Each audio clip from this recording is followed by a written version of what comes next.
দাদা দিদি ভাই চলে আসো, আজকের খিচুড়ি হয়েছে শনিবার।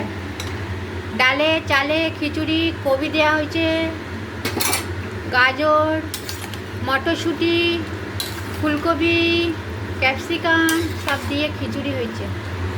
যে যে খাবে চলে আসো শনিবারের বারবেলা। আর কুমড়ো ফুলের বড়া,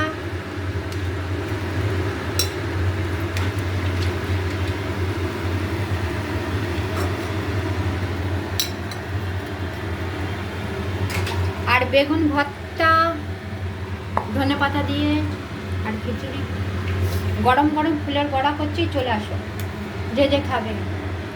এসো এসো দাদা গো দাদা, এসো আমার বাড়ি গো, গরম গরম খিচুড়ি দেবো গো, আর পাঁপড় ভাজা দেবো, আর হচ্ছে কুমড়ো ফুলের বড়া দেবো। তাড়াতাড়ি আসো যে যে খাবে, কমেন্ট করো তাড়াতাড়ি আসো মামনিদির বাড়িতে। চলে আসো, টাটা বাই বাই, শুভ দুপুর।